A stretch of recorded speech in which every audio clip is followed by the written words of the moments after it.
உங்கள் ஆரோக்கியமே எங்கள் லட்சியம். மாமியார்ஸ் அடுப்பங்கராவிலிருந்து இன்றைக்கி நீங்கள் பார்க்க போகிறது ரொம்ப ட்ரெடிஷ்னலான இனிப்பு அப்பம் எப்படி செய்யறதுன்னு. ஆக்சுவல் வீடியோக்குள்ளே போகிறதுக்கு முன்னாடி இது வரைக்கும் எங்கள் சேனல் சப்ஸ்கிரைப் பண்ணலைன்னா இப்போவே சப்ஸ்கிரைப் பண்ணுங்கள். பக்கத்தில் உள்ள பெல் ஐக்கானையும் டச் பண்ணிக்கோங்க. இன்றைக்கி நாம் பார்க்க போகிறது ரொம்ப டேஸ்டான ட்ரெடிஷ்னல் மெத்தடை இனிப்பு அப்பம் எப்படி செய்யறதுன்ட்டு. ஸோ அதுக்கு இதில் 1 டம்ளர் அரிசி, நல்ல பெரிய ஸ்பூனில் 1 ஸ்பூன் நல்ல கூம்பாக வச்சு உளுத்தம் பருப்பு, இது ரெண்டையும் நல்ல கழுவி எடுத்துட்டு ஒரு 2 ஹவர்ஸ், அது போல் 2 to 3 ஹவர்ஸ் கூட அந்த அரிசி கொஞ்சம் நல்லா சாஃபன் ஆகிற வரைக்கும், மினிமம் 2 மணி நேரம் 3 மணி நேரம் வரைக்கும் கூட ஊற வச்சிடலாம். இப்போ இதை நல்ல அரிசி எல்லாம் கழுவி எடுத்துட்டு இது போல் தண்ணியை வச்சு ஊற வச்சுருக்கேன். இதில் ஒரு 3 மணி நேரம் இது ஊறட்டுங்க. இப்போ ஒரு 3 மணி நேரம் ஆயாச்சு. ஸோ இது நாம் நல்ல மைய அரைச்சி அதிகமாக தண்ணியே விட வேண்டாம். ஏன்னா இதுக்கு வெல்லம் போட்டு அரைக்க போகிறோம். அந்த சமயத்தில் வெல்லத்தையும் சேர்த்து இதோட கடைசியில் நல்லா அரைக்கும் போது நிறைய தண்ணி விட்டுக்கும். அதனால் இதை நம்ம தண்ணி விட்டு அரைச்சிட்டோம்னா அதில் சிரமமாயிடும். அதனால் இதில் அதிகமாக தண்ணி விடாமல் மைய அரைச்சி எடுத்துகிட்டு வந்துடலாம். இப்போ எந்த டம்ளரில் நம்ம அரிசி எடுத்தோமோ அதில் ஒரு 1/4 டம்ளருக்கும் குறைவாகத்தான் இந்த மிக்ஸி ஜாரில் நான் விட போகிறேன். போதும், ரொம்ப குறைவாக தான் விட்டுருக்கேன். இந்த டம்ளரால் தான் அரிசி எடுத்தோம். இதில் 1/4 டம்ளர் தண்ணியை எடுத்து தான் இது போல் நல்ல கெட்டியாக இந்த ஊற வச்ச அரிசி உளுந்தம் பருப்பு இதை நாம் அரைச்சி எடுத்துகிட்டு வந்திருக்கோம். இப்போ பார்த்தீங்கன்னா நல்ல நயமாக வெல்லம், நல்ல நயம் வெல்லம்னு கேட்டு வாங்குங்க. அதில் நல்லா தட்டி எடுத்து அந்த டம்ளரில் 3/4 டம்ளர் வெல்லம் சீவி வச்சுருக்கோம். இப்போ இந்த சீவி வச்ச வெல்லத்தை 3/4 டம்ளர் இருக்கு இல்லையா, நயம் வெல்லம் பொடி பண்ணினது, அதையும் போட்டு நல்லா அரைச்சி எடுத்துகிட்டு வந்துடலாம். இப்போ இந்த 2 ஏலக்காய், 4 முந்திரி பருப்பு இதையும் சேர்த்து அந்த மாவோட அரைச்சிருக்கோம். அரைச்சி எடுத்த மாவை ஒரு 15 நிமிஷம் அப்படியே விட்டுருங்க. இப்போ ஒரு 15 நிமிஷம் ஆயாச்சு. ஸோ இது நாம் இப்போ எடுத்து அப்பம் வாக்க, இனிப்பு அப்பம் வாக்க ரெடியாக இருக்குது. ஒரு வாணலியில் எண்ணெய் விட்டுக்கலாம். சன்ஃப்ளவர் ஆயிலாக எடுத்து விட்டுப்போம் நாம். இது ஓரளவுக்கு மீடியம் ஃப்ளேமில் வச்சு சூடு வரணும்.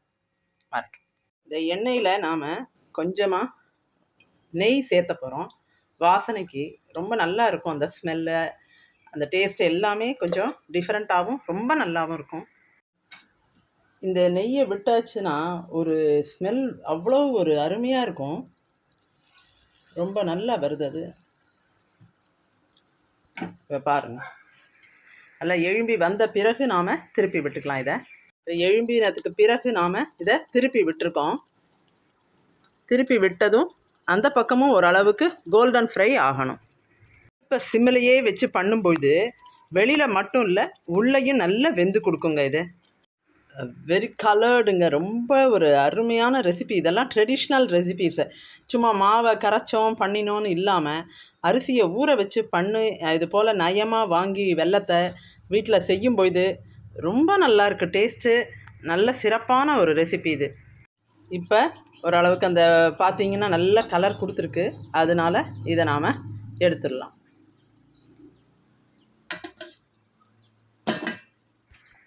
நம்மளுடைய அப்பம்லாம் எப்படி வந்திருக்கு பாருங்கள். அடுத்தது நாம் எடுத்து விடலாம்.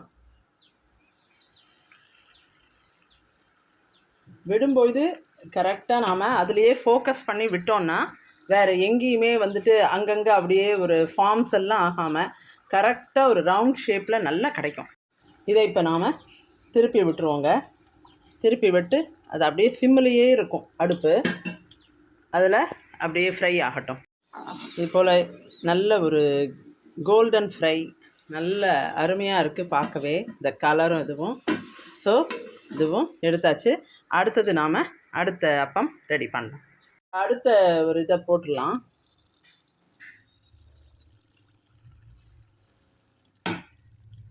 ஸோ இது நல்ல எழும்பி வரட்டும். இந்த இன்சாம்னியாங்கிறது இன்றைக்கி பரவலாக காணப்படக்கூடிய ஒரு விஷயம். அதுக்கு எடுத்த எடுப்பில் ஸ்லீப்பிங் டேப்லெட்ஸ்னு போகாமல் what is the alternate method, அதற்கான மாற்று முறை என்ன அப்படின்னா, அந்த காலத்தில் எல்லாரும் நல்ல நைட்டெல்லாம் அடித்து போட்ட மாதிரி தூங்குவாங்க. ஏசியை எதிர்பார்க்கல, படுக்கை தட் இஸ் பெட், அந்த வசதிகள்லாம் எதிர்பார்க்கல. ஆனால் கட்டாந்தரையாக இருந்தால் கூட அடித்து போட்ட மாதிரி தூங்குவாங்க. அப்போ என்ன, what is the reason behind, இதற்கு காரணம் என்ன, இதற்கு பின்னாடி என்ன இருக்குன்னு பார்த்தா அவங்களுடைய உடல் உழைப்பு அதிகம். அப்படி அந்த அளவுக்கு கொண்டு போக முடியலைனாலும் வயசானவங்களும் சரி, பிபி உள்ளவங்க குனிஞ்சு நிமிர்ந்து செய்ய முடியாதுனாலும் அவங்களுடைய உடலுக்கு ஒரு ஃபிசிக்கல் ஆக்டிவிட்டி கொடுத்துடணுங்க. இப்போ என்னைக்கு நீங்கள் தூங்கலையோ அன்னைக்கு ஃபிசிக்கல் ஆக்டிவிட்டி, உடல் உழைப்பு கம்மியாக இருக்குதுன்னு அர்த்தம்.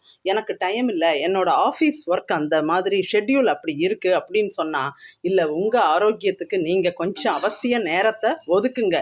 அது ஒரு 30 நிமிஷம் நடைப்பயிற்சியாக இருக்கட்டும், இல்லை யோகா மாதிரி ஏதாவது ஃபிசிக்கல் ஆக்டிவிட்டியாக இருக்கட்டும், இல்லை வீட்டை க்ளீன் பண்ணும்போது இந்த பழைய ஏதாவது ஒரு பொருட்களை எடுத்து வைக்கிறது, நீங்களே உங்களை மறந்து ஈடுபடக்கூடியது, அதை நீட் பண்ணுறேன் இதை நீட் பண்ணுறேன் அப்படின்னு சொல்லி ஏதாவது 2 வேலைகள் இழுத்து போட்டு ஒரு அரை மணி நேரம் டெய்லி செஞ்சு பாருங்கள். அன்னைக்கு நைட்டு தூங்குறோமா இல்லையான்னு செக் பண்ணி பாருங்கள்.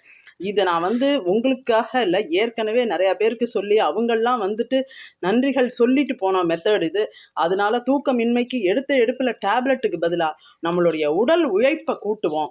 அதன் மூலமாக நம்மளுடைய ஆரோக்கியமான தூக்கத்தை என்ஷூர் பண்ணிக்கிட்டு நாம் ஒரு நல்ல ஆரோக்கியமான வாழ்க்கையும் வாழ்ந்துக்கலாம். ஸ்லீப்பிங் டேப்லெட்ஸுக்கு பதிலாக நான் சொல்கிற இந்த மெத்தடில் நமக்கு நிச்சயமாக ஆரோக்கியமும் மேம்படும், நம்மளுடைய ஆரோக்கியமான வாழ்க்கையும் நமக்கு கிடைக்கும். இன்னைக்கு இருந்தவங்களுடைய உடல் உழைப்பு அதிகம்.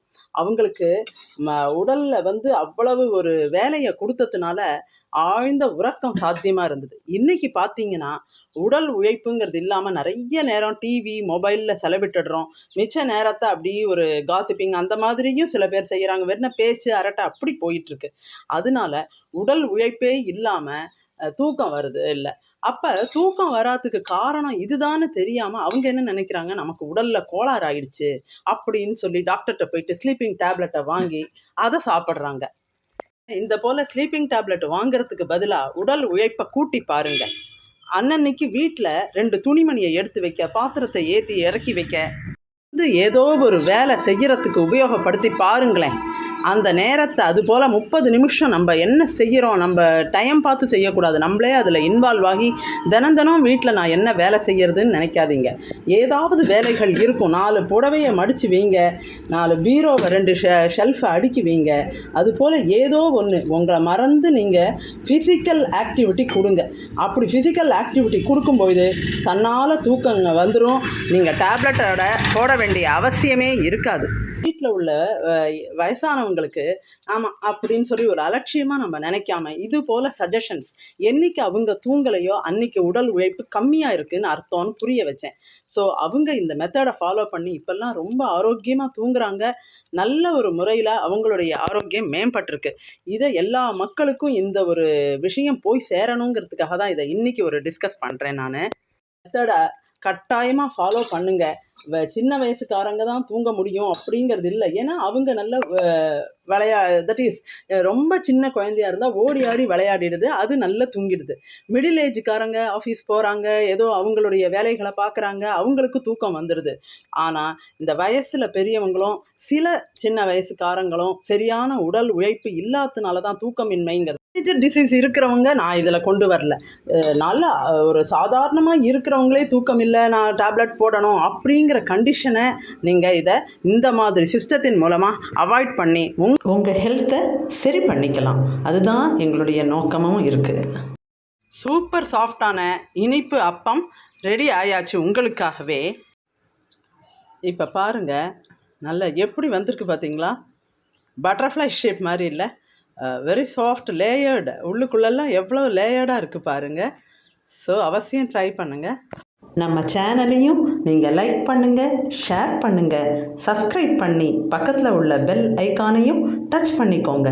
இது போல் மேலே மேலே நல்ல ரெசிபீஸோடு உங்களை அடிக்கடி நாம் சந்திக்க போகிறோம்.